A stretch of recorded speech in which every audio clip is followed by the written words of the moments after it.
Thank you very much. I'm Leslie Hazel. I am here today with Elizabeth Kukleski and Jody Swain to discuss the ambulatory scope of practice and the use of nursing process as it applied to developing non-nursing scope of practice.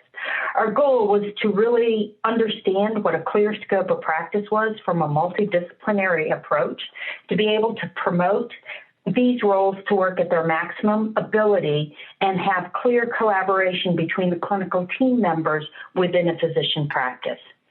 This work was done at a large integrated health system that includes over 14 hospitals and over 220 ambulatory physician offices.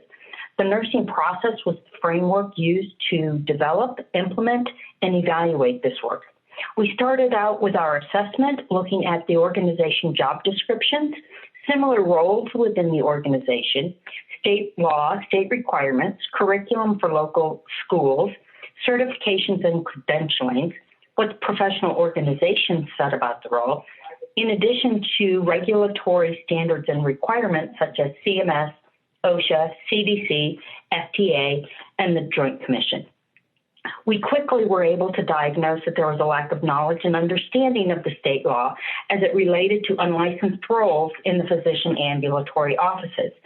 This lack of understanding of what the unlicensed could do resulted in delegation of work that was not appropriate for these roles, training, education, and knowledge. And then that led to not being in compliance with scope of work for regulatory standards for the different staff members. In the planning stage of the nursing process, two committees were created, a reviewing committee and role-specific task force committee. Committees were comprised of role-specific staff, practice managers, clinical operations, nurse educators, compliance, risk, and legal, intended to develop this work and make decisions. Role-specific decisions required full exploration into professional organizations and state law. As an example, the paramedic role in the state of Michigan is considered unlicensed outside of the EMS system, altering the work to be performed by this role within our system.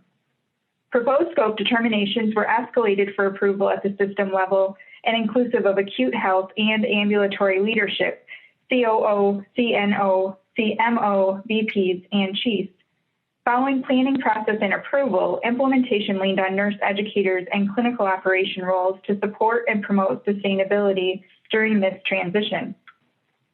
Other implementation work led to the development of an unlicensed staff delegation policy and the use of the organization's intranet for communication and as a resource using supporting documents and interactive Q&A features.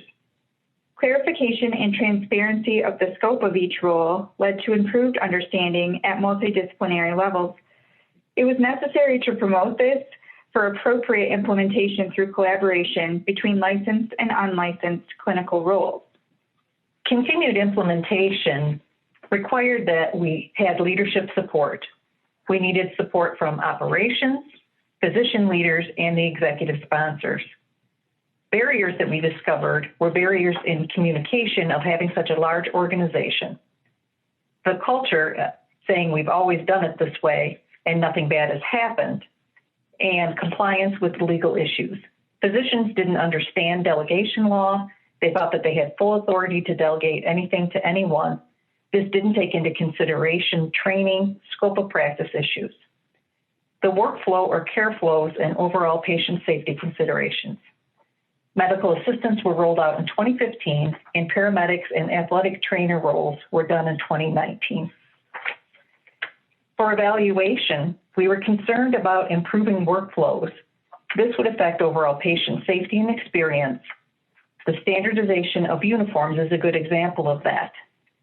Also prescribing medications, and that was within the law.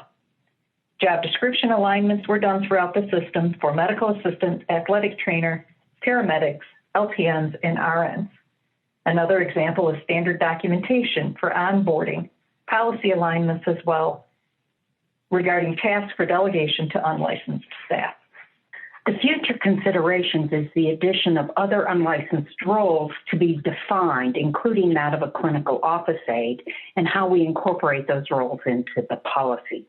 There is a need for clarity of the nurse's role that While the state has already defined it, non-nursing roles don't have an understanding of the difference between an LPN or an RN scope.